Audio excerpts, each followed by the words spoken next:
A maioria das empresas não falham por falta de capacidade, mas por hábitos e escolhas de seus líderes que as impedem de prosperar. Neste episódio, nós vamos falar sobre 5 comportamentos que fazem empresas morrerem e 5 comportamentos que fazem com que as empresas prosperem. Eu sou Dalton Ribeiro e este é o episódio número 109 do DaltonCast Liderança Estratégica, o podcast dos líderes que fazem a diferença. Então, vamos lá. Bom, o que faz uma empresa morrer? Bom, existem vários possíveis motivos. Falta de caixa, deficiência no modelo de negócio, concorrência desleal, mas, na verdade, nenhuma destas é a responsável verdadeira pelo fracasso das empresas. Para entender o que mata uma empresa, é preciso descer um pouco mais fundo e entender como são tomadas as decisões que fazem com que falte o caixa, com que você não consiga competir com os seus concorrentes, com que você não consiga estabelecer um modelo de negócio eficiente, engajando os seus colaboradores. E essa causa raiz, esse motivo real, se você já me ouviu falar do fluxo das experiências humanas, que nós abordamos no treinamento Líder no Comando, você já entendeu que os resultados nada mais são do que a consequência inevitável das ações das pessoas e que estas ações são influenciadas fortemente pelos comportamentos. A grande parte dessas ações, dessas decisões, são realizadas de maneira subconsciente, impulsionadas pelo nosso estado emocional. Então, tudo está condicionado aos nossos sentimentos, às nossas emoções. E entendendo isso, a gente consegue identificar os verdadeiros motivos, os motivos reais que fazem com que as empresas morram. E esses motivos estão diretamente relacionados aos comportamentos de seus líderes. Vamos então analisar 5 desses comportamentos que, quando adotados pelos líderes, contribuem para a morte de uma empresa. O primeiro comportamento é fazer apenas o que é conhecido. Líderes que se apegam às experiências passadas e deixam de inovar ficam obsoletos enquanto líderes e tornam as suas empresas naturalmente obsoletas. Existem vários casos emblemáticos de decisões tomadas por líderes que fizeram com que grandes empresas acabassem definhando. Um dos casos clássicos estudados em todos os MBAs de gestão é o caso da Nokia. A Nokia era líder global de telefonia celular, até que a Apple lançou o iPhone, criando uma categoria nova de telefone chamada de smartphone, que integrava o aparelho de telefone a um verdadeiro computador pessoal. Esta mudança, lançada pela Apple, fez com que o mundo mudasse em relação à demanda por telefonia.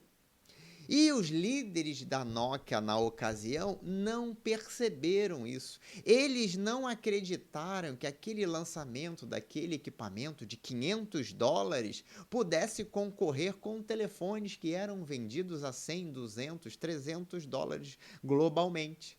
Eles acreditaram que a grande quantidade de clientes que ele tinha, principalmente na América do Sul, na Ásia, até mesmo na África, onde eles estavam investindo pesadamente naquela época, não iria comprar um aparelho de $500, não ia querer um computador, ia continuar utilizando o telefone apenas como telefone.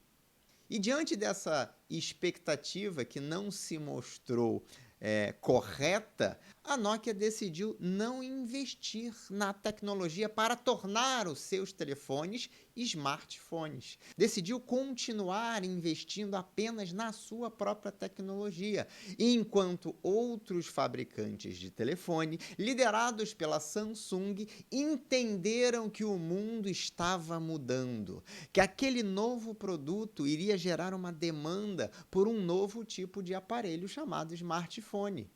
E quando a Samsung, fazendo o seu dever de casa estratégico, viu que iria demorar para conseguir desenvolver um sistema operacional que permitisse transformar um telefone num computador, o que a Samsung fez? Procurou o Google, uma das maiores empresas de tecnologia da época. Até hoje ainda é uma das maiores empresas de tecnologia.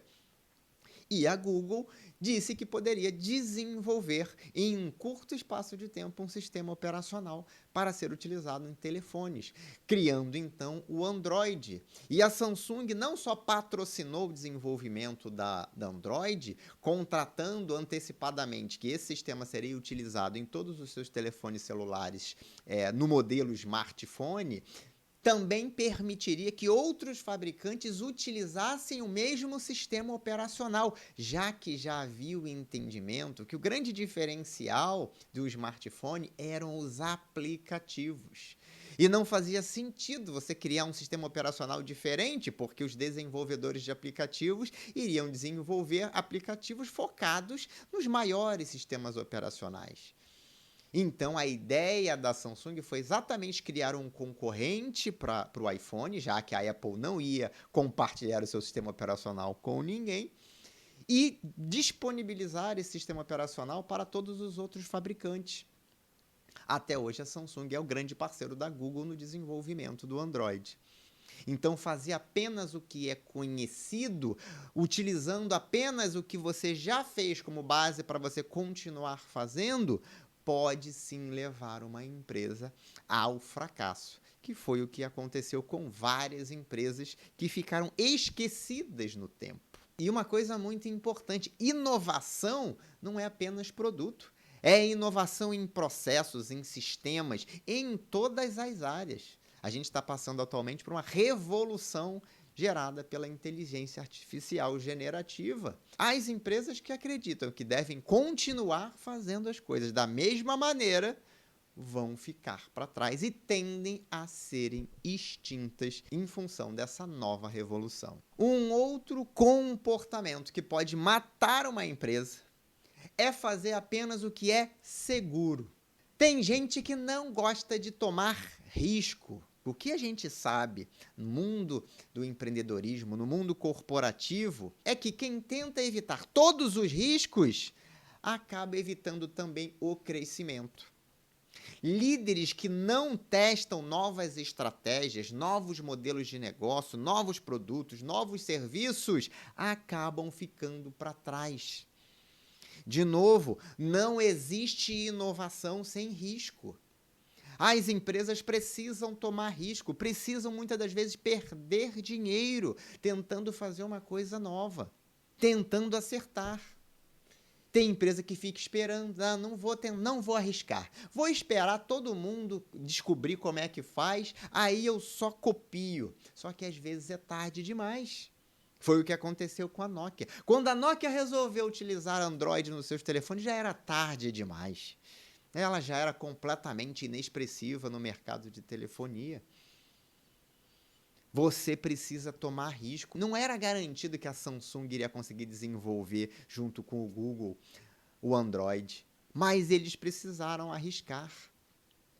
Esses dias eu li uma matéria sobre o desenvolvimento do chip quântico pela Microsoft. Já tem 16 anos ou mais que eles estão tentando desenvolver um chip quântico que seja estável. Já foram investidos alguns bilhões de dólares em pesquisa, mas agora eles conseguiram dar um grande passo. E, obviamente, não é só a Microsoft que está investindo nisso, pesquisando isso, colocando dinheiro nisso, tomando risco para conseguir desenvolver algo novo. Outras empresas no mundo inteiro, inclusive empresas chinesas, estão na mesma corrida. Por quê? Porque quem desenvolver primeiro essa tecnologia vai ter uma vantagem, uma imensa vantagem do ponto de vista tecnológico. É uma questão, inclusive, de segurança nacional dentro dos Estados Unidos, já que computadores quânticos podem quebrar qualquer criptografia criada por computadores não quânticos. Ou seja, quem tiver essa tecnologia tem uma supremacia em termos de segurança tecnológica em relação a todos os outros que não têm essa tecnologia. Agora, é preciso tomar risco. Qual o risco que você está tomando hoje na sua empresa? Que inovação você está testando, mesmo correndo o risco de que ela não funcione? Existe um outro caso que é um clássico, quando a gente está falando de evitar risco, que é o dos bancos. Os grandes bancos tradicionais brasileiros, com seus processos altamente burocráticos, primando a segurança. Se você tem a mesma idade que eu tenho, ou próximo disso, talvez você tenha aberto uma conta corrente num banco tradicional há muitos anos atrás. Você tinha que ir pessoalmente na agência, ou então o gerente tinha que ir até a sua empresa. Você tinha que preencher um monte de formulário, havia uma avaliação de risco, você precisava entregar cópia dos seus documentos. Teve uma época que era cópia autenticada dos seus documentos. Tudo isso para tentar impedir uma fraude. Você precisava assinar vários formulários, tinha o tal do cartão de assinatura, você precisava assinar. Tudo era analógico e era super, hiper burocrático. Até que o primeiro banco digital, o Nubank, veio com uma proposta diferente, onde você poderia abrir conta sem ir a lugar nenhum, utilizando o seu smartphone, tirando uma foto, mandando foto dos seus documentos. Não tinha comprovação de que eram documentos verdadeiros, não tinha comprovação nenhuma de que você era aquela pessoa mesmo que estava na foto. E aí os grandes bancos falaram, isso é um absurdo, isso vai colocar em risco o sistema, como nós vamos garantir a segurança? E o Nubank falou, bom, eu vou assumir o risco, porque eu acredito que vale a pena assumir esse risco. E hoje em dia não faz nem sentido você precisar ir a um local físico para abrir uma conta bancária. Você abre conta bancária em bancos, inclusive internacionais, no exterior, apenas com o celular. Quem toma o risco, quem sai na frente, pode ter uma imensa vantagem. Ser o pioneiro, ser inovador, requer a tomada de risco. Quem não quer se arriscar, pode ficar para trás. E se você, como líder, só quer fazer coisas que são completamente seguras, é melhor nem levantar da cama, né? Porque, afinal de contas, se você saiu da sua cama, você já está correndo risco. Você pode tropeçar no caminho para o banheiro, bater a cabeça e morrer. Se você não quiser tomar risco nenhum, é melhor você passar o resto da sua vida deitado numa cama. É claro que você não pode fazer loucuras e tomar qualquer risco, mas algum risco você vai ter que tomar. Vai ter que analisar, avaliar e tomar os riscos que tenham um retorno que o justifiquem. É um dos papéis da liderança. Entendido isso, vamos para o terceiro comportamento que pode detonar uma empresa. Fazer apenas o que é confortável. A querida e desejada zona de conforto que todos nós, seres humanos, adoramos.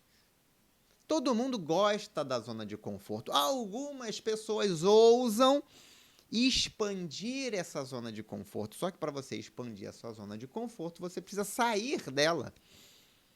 Você precisa sair da sua zona de conforto. Você precisa enfrentar o desconforto para conseguir ampliar a sua zona de conforto. Tem muita gente, por exemplo, que quando vai definir uma meta para a sua área ou para a sua empresa, quer ficar na zona de conforto. Eu cresci 15% do ano retrasado para o ano passado. Então, para o próximo ano, eu vou colocar aqui 15% de crescimento, talvez até 10%, né? Para eu manter aqui na zona de conforto. E por que você não coloca 50% de crescimento, 80%, 100% de crescimento, 200% de crescimento? Sai da zona de conforto. Quando a gente sai da zona de conforto, a gente se obriga a fazer mais, a se esforçar mais. Então, é preciso definir metas realmente ousadas, principalmente as metas estratégicas. Quem gosta de ficar na zona de conforto odeia a palavra mudança. Vamos fazer diferente? Ah, não, diferente? Mas eu já estou até acostumado a fazer assim. Mas é exatamente porque você está acostumado a fazer assim que você tem que fazer diferente. Sai da zona de conforto. Você tem que olhar mudanças que podem trazer para o seu negócio uma vantagem, aumenta a produtividade, aumenta o engajamento. Vamos fazer uma coisa diferente. Ah, mas quem fez? Alguém já fez isso e deu certo? Aí a gente volta para a anterior, medo de se arriscar. Ou volta ainda para a primeira, querer fazer só o que é conhecido. Tem que sair da zona de conforto, tem que fazer diferente, tem que acreditar que o diferente pode ser bom e que você vai se adaptar ao diferente. Há um tempo atrás, toda a comunicação na empresa era feita por e-mail. Hoje em dia, todo mundo se comunica pelo WhatsApp. Ah, mas por e-mail era mais legal. Tá bom, mas agora é pelo WhatsApp. Eu não quero fazer. Ah, eu não quero utilizar inteligência artificial. Eu acredito que a gente não pode utilizar a tecnologia para fazer o trabalho das pessoas, porque senão as pessoas vão perder os seus empregos. Coitadinhas delas. Não, as pessoas vão ter que aprender a fazer coisas diferentes, novas, a utilizar a tecnologia. Porque aquela pessoa que faz só o básico, só uma repetição de processo, ela vai ser substituída, sim, pela inteligência artificial. Um processo de escrita de um documento que antes levava 2 horas, porque era um documento muito elaborado e toda vez que tinha um projeto novo tinha que escrever um novo documento, agora pode ser feito em 5 minutos, já que você já tem um modelo. A inteligência artificial reescreve, respeitando aquele modelo e fazendo as variações que você quiser no documento. Aquela pessoa que era o escriba, parecia um escriba, né, dos tempos antigos, só escrevia. Alguém orientava, falava e ela só escrevia. Não precisa mais existir esse ser humano, porque a inteligência artificial faz isso melhor do que qualquer humano e infinitamente mais rápido. Outro dia mesmo a gente precisava fazer uma ata de uma reunião de 1h30 e essa ata poderia ser feita se alguém tivesse lá. Imagina um ser humano fazendo a ata dessa reunião. Ou ele ia escrevendo ao longo da reunião, ou ele ia depois assistir o vídeo e ia ficar fazendo as anotações. Olha que coisa improdutiva. Ia demorar 2 horas para fazer aquilo no mínimo. E a inteligência artificial simplesmente transcreveu aquele áudio e resumiu em uma ata de 2 páginas. Detalhe, a transcrição deu 18 páginas. E a inteligência artificial, em segundos, transformou aquela transcrição de 18 páginas numa ata de 2 páginas, devidamente organizada, tópico por tópico, inclusive mencionando o nome das pessoas que participaram da reunião, porque ela conseguiu entender que existiam pessoas diferentes, e como a gente se referia às pessoas chamando-as pelos nomes, a inteligência artificial entendeu quem estava participando da reunião. Eu preciso me forçar a ampliar a minha zona de conforto. A gente sempre vai ser levado a ficar na zona de conforto. O que a gente tem que se propor é a ampliar essa zona de conforto saindo dela. Depois que você sai da sua zona de conforto e começa a fazer diferente, o diferente vai se tornando com o tempo a sua nova zona de conforto. Só que é uma zona de conforto muito maior. Quarto comportamento que pode levar uma empresa à sua falência é fazer apenas o que é fácil. Depois de fazer só o que é conhecido, depois de fazer só o que é seguro, depois de fazer só o que é confortável, mais um erro é fazer só o que é fácil. Só quero fazer o que é fácil, isso aqui vai dar muito trabalho. Líderes que escolhem sempre o caminho de fazer as coisas fáceis vão perder oportunidades de crescimento. Porque o que é fácil, todo mundo já está fazendo. Se você quer fazer diferente, se você quer fazer algo novo, você tem que gostar de fazer coisas que são difíceis, complicadas, complexas. Eu costumo dizer que ter ideias é a parte fácil do nosso negócio. Difícil é você conseguir transformar uma ideia em algo real, porque vai exigir esforço, dedicação, empenho, engajamento de pessoas, às vezes de pares, às vezes da sua própria equipe. É complexo, é complicado, é difícil, mas é isso que vai gerar o resultado. Não adianta você tomar decisões para querer fazer só o que é fácil. Existem umas frases que eu ouço de vez em quando. Ah, esse negócio de cuidar da equipe dá muito trabalho, por isso que eu não faço. E é por isso que o resultado da sua equipe é medíocre, porque você não cuida da sua equipe, não engaja, não desenvolve. Ah, isso não é da minha área, não. Isso é problema lá da outra área, porque é fácil, né? Dizer que o problema do outro é a coisa mais fácil que tem. E aí você não tem que fazer nada, é o problema do outro. Assume a responsabilidade. Se você já enxergou que o problema é do outro, vai lá do lado dele e vão fazer juntos aquele negócio acontecer, vão resolver juntos aquele problema. Ah, é mais fácil deixar dar errado, que aí depois a gente conserta. A gente fica só apagando incêndio aqui. A gente se acostuma, vira a zona de conforto a apagar incêndio, descobre por que está pegando fogo e resolve o problema na raiz. Ah, mas vai dar muito trabalho, vai ter que sentar, vai ter que analisar. Eu não tenho tempo, você não tem tempo porque você é desorganizado. Porque você não tem capacidade de priorizar as coisas. Ou porque você está fazendo coisas que você não deveria estar fazendo. A pessoa que diz que não tem tempo está sendo negligente, está dizendo que é fácil. É fácil justificar. Difícil é fazer algo diferente para mudar aquela situação. Então, fazer apenas o que é fácil vai levar a empresa à falência, vai matar a empresa. E o quinto comportamento é fazer apenas aquilo que tem retorno imediato. Líderes que só pensam no curto prazo estão sacrificando o crescimento sustentável no longo prazo. A pessoa quer tomar uma decisão baseada só no que ela está vendo logo ali na frente de retorno. Isso, de novo, é uma tendência do ser humano. A gente prefere o prazer imediato, a conquista de longo prazo. É por isso que as pessoas comem porcaria e depois ficam doentes. Porque comer porcaria todo dia não faz você passar mal no dia seguinte, faz você morrer daqui a alguns anos, mais cedo, às vezes até sofrendo. Mas a pessoa prefere fazer o que é errado agora. E essa tendência ela se converte também no mundo empresarial. Retorno só no curto prazo. E uma coisa que é um perigo é muitas das vezes líderes que tomam decisões baseadas só no resultado trimestral. Não, porque eu vou ter que dar satisfação no trimestre. Então eu vou tomar uma decisão aqui que para o trimestre vai ser bom. No longo prazo vai ser péssima. Mas não vou precisar explicar no próximo trimestre. Eu já vivenciei situações onde diretores tomaram decisões baseadas só no bônus anual. A minha meta anual era resolver isso aqui. Então eu vou resolver esse negócio desse jeito.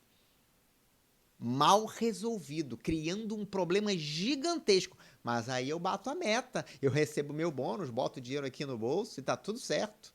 Ano que vem a gente vê o que a gente faz. Ano que vem eu brigo para que nada relacionado a isso esteja na minha meta, que aí eu resolvo o problema de novo, né? Então, tomar decisões baseadas só no bônus do ano é um grande risco. Quantas empresas tomam decisões erradas pensando só no bônus do curto prazo, em bater a meta do curto prazo? A gente tem um caso clássico, né? Tomar decisões baseadas no resultado do próximo trimestre. Lojas americanas. Ah, vamos dar uma maquiada aqui, vamos dar um ajuste aqui, vamos fazer uma operaçãozinha aqui por baixo dos panos, para o resultado ficar legal, né? Que a gente tem que divulgar os resultados para os acionistas, para a gente não ter um impacto muito grande. E isso vai virando uma bola de neve, uma bola de neve, uma bola de neve, até se transformar em bilhões de reais e quase quebrar a empresa. Uma vez eu estava dando consultoria para um empresário, estava querendo comprar um equipamento. Ah, não, o cliente veio pedir um serviço, a gente não tem equipamento. Vamos comprar o equipamento, que aí a gente pode fazer esse serviço. Aí eu falei assim, e depois? O que a gente faz com o equipamento? Vai ser legal, né? Porque a gente vai fazer o serviço, mas esse equipamento vai ser usado para quê depois? Ah, depois a gente procura. E qual é o potencial mercado para utilizar esse tipo de equipamento? Ah, não sei. Ou então tomar decisão agora para garantir que você vai ter um faturamento agora pode ser uma decisão completamente imprudente no longo prazo. No curto prazo parece ótimo, no longo prazo é uma porcaria. Investir uma grana num ativo que vai ficar lá sem utilização. Então, focar apenas no retorno imediato é um comportamento, uma tomada de decisão incorreta que o líder pode ter, que pode afundar uma empresa. Então, Entendido que, se o líder faz apenas o que é conhecido, o que é seguro, o que é confortável, o que é fácil, o que dá retorno imediato, vai gerar a morte da empresa. São comportamentos que vão levar a ações equivocadas e, consequentemente, a resultados desastrosos. Agora, quais são os comportamentos que fazem uma empresa avançar, crescer, prosperar? Vamos falar de coisa boa agora. Comportamentos, ações producentes que impactam positivamente toda a organização. Primeiro comportamento, estabelecer e comunicar um grande objetivo. Um grande objetivo é algo que inspira e alinha, engaja a sua equipe. Então, ter um grande objetivo, definir um grande objetivo e comunicar esse grande objetivo para toda a sua empresa é um alavancador de resultado. É um princípio que liga o acionador mental da contribuição relevante ou da relevância na contribuição. Veja, você estabelece um grande objetivo. Isso é uma questão estratégica, visão estratégica de valor. Como é que eu vou gerar valor no longo prazo? E aí você utiliza esse grande objetivo para gerar na sua equipe o desejo de fazer algo por algo maior. Eu vou trabalhar para a gente alcançar esse grande objetivo. Faz sentido eu me esforçar e me empenhar por isso? E você utiliza esse verdadeiro acionador de engajamento, que é um dos 6 acionadores de engajamento que a gente trata no capítulo de liderança diferenciada de equipes, lá do líder no comando, utiliza isso para engajar a sua equipe. E uma equipe engajada faz com que uma empresa cresça de uma forma sustentável, de forma contínua, no longo prazo. Então, se a sua empresa não tem um grande objetivo estabelecido, ou se ela tem um grande objetivo que não é comunicado para as pessoas de maneira a ligar o acionador mental da relevância da contribuição, faça isso. Mude esse comportamento, adote esse novo comportamento de fazer isso de maneira recorrente, frequente, revisar anualmente. Comunicar isso de forma consistente para a sua equipe. Segundo comportamento que faz com que empresas prosperem, acreditar que é possível, independente da dificuldade. Dalton, mas eu nunca fiz isso antes. Dalton, ninguém nunca fez isso antes. Você precisa acreditar. Se você não acreditar, quem é que vai acreditar?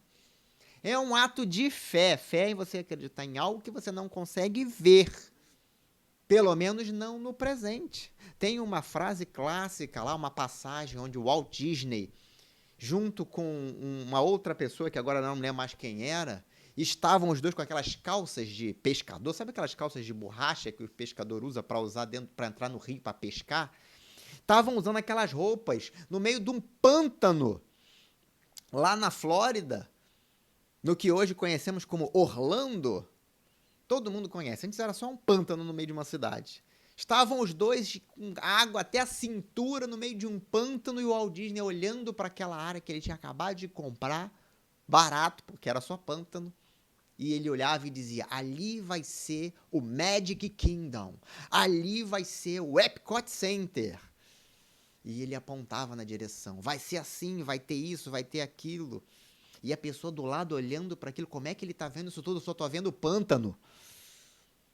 Mas o Walt Disney acreditava que era possível. E por acreditar que era possível, ele conseguiu angariar investidores que acreditaram naquele grande objetivo, naquela construção aquilo que parecia um sonho. É hoje um parque mais visitado do mundo. É hoje o estabelecimento de entretenimento mais conhecido do mundo. São milhões de visitantes anuais. Então, é preciso acreditar que é possível. E quando você acredita, você faz com que outras pessoas acreditem também. Você precisa acreditar e saber que haverão desafios, sim. E que você é capaz de superar esses desafios. Você precisa de uma mentalidade de evolução para fazer isso acontecer. Um terceiro comportamento que leva as empresas a prosperarem é criar processos que viabilizem o objetivo. Você precisa se comprometer com os processos. Porque para viabilizar qualquer coisa, para que qualquer coisa seja bem feita, é necessário que hajam processos. Você vai fazer com que as pessoas acreditem que é possível alcançar um grande objetivo quando você mostra como isso vai acontecer. Teremos esses processos, as pessoas serão treinadas para executar dessa forma. Aí você consegue tangibilizar aquele grande objetivo. Você consegue mostrar para as pessoas que não é só fé. Porque dizer, não, nós vamos conseguir. Tem que dizer como. Como nós vamos conseguir? Falando agora, lembrei de um outro episódio. De um diretor que tinha muita fé. Ele acreditava, de fato. O comportamento dele estava certinho. Ele só não conseguia ter esse terceiro comportamento, que é viabilizar isso através de processos. Porque quando as pessoas lhe perguntavam como, ele não tinha uma resposta. Aí fica difícil.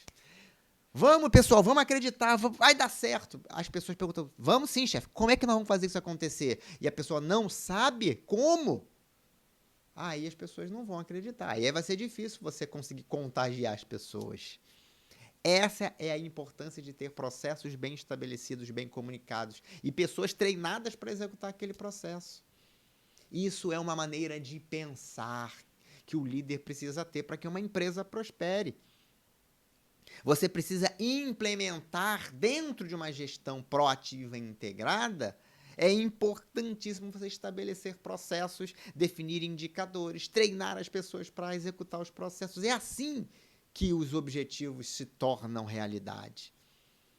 Então, além de estabelecer um grande objetivo e comunicar esse objetivo, além de acreditar, de ter uma mentalidade de evolução e acreditar que é possível sim realizar e que você tem as capacidades necessárias e que se você não tem as capacidades necessárias, você vai correr atrás para desenvolvê-las, é preciso criar processos e entender que os processos viabilizam o alcance dos objetivos.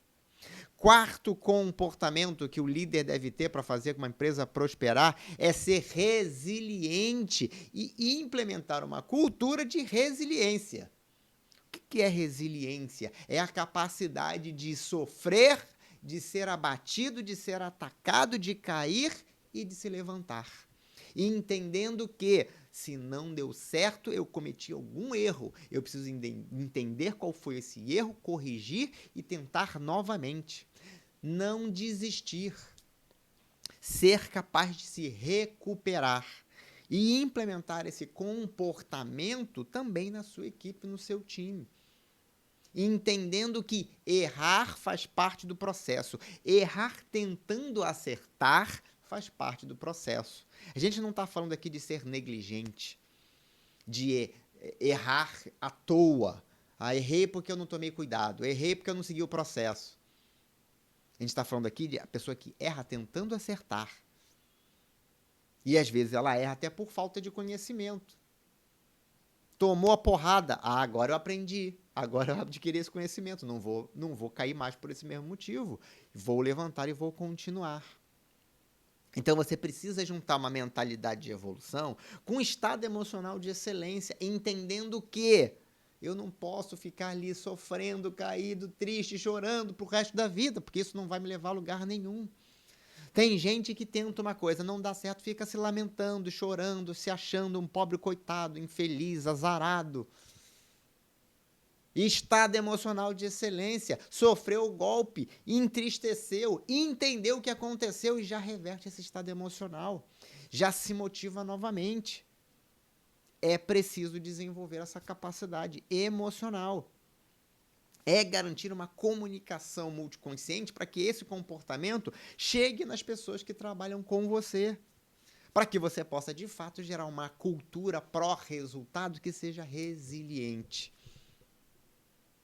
E, por fim, não menos importante, um quinto comportamento que os líderes têm, que fazem com que as empresas alcancem o sucesso, é criar um ambiente onde as pessoas queiram contribuir, queiram inovar. É criar uma cultura dentro da sua equipe de corresponsabilidade. É engajar a sua equipe. É criar uma equipe que não seja um bando de seguidores que não pensam. Uma equipe que consegue entender o que é preciso fazer e que quer dar o seu melhor. Tem uma frase que eu repito muito: o grande líder, um verdadeiro líder no comando, é aquele líder que é capaz de gerar na sua equipe o desejo de fazer sempre o seu melhor, para entregar sempre os melhores resultados. As pessoas não fazem porque você manda, as pessoas fazem porque elas desejam fazer, porque você as inspirou a fazer. Este é o grande segredo da liderança. E se você ainda não entendeu como fazer isso, você precisa aprender urgentemente, porque uma empresa só alcança o sucesso se os seus líderes sabem como engajar os seus colaboradores.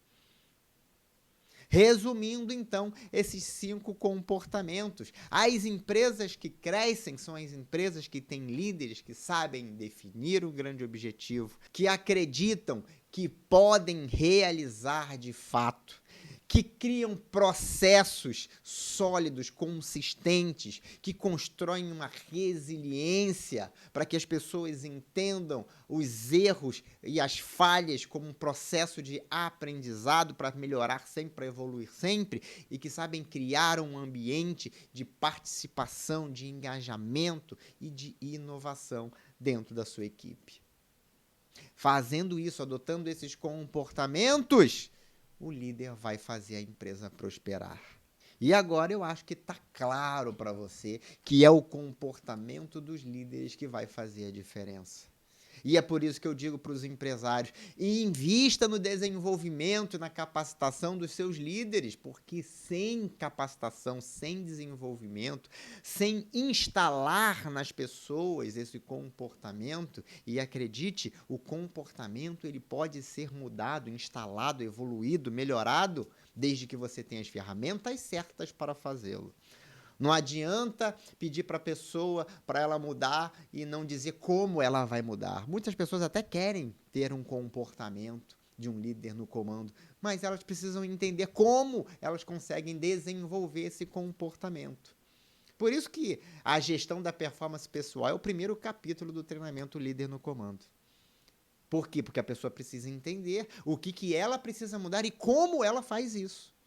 Dentro do capítulo de mentalidade de evolução, lá na primeira dimensão evolutiva, os líderes aprendem como mudar comportamentos. E quando você aprende como você pode mudar os seus comportamentos, você aprende como mudar os comportamentos das outras pessoas. Não que você possa fazê-lo, mas você vai saber o que você precisa fazer para inspirar aquelas pessoas a mudarem os seus próprios comportamentos quando elas o desejarem. E se você quiser mais conhecimento para aumentar os resultados da sua área ou da sua empresa, eu recomendo que você assista a minha aula gratuita que eu disponibilizei lá na página lidernocomando.com.br. Lá você vai ter mais conteúdo para saber como aumentar os resultados da sua equipe. Aproveita, assiste essa aula e já compartilha com os líderes, com os pares ou com os líderes que trabalham na sua empresa para que eles também tenham acesso a esse conteúdo. Muito obrigado pela sua audiência. Este foi mais um episódio do DaltonCast Liderança Estratégica, o podcast dos líderes que fazem a diferença. Um grande abraço e até o próximo episódio.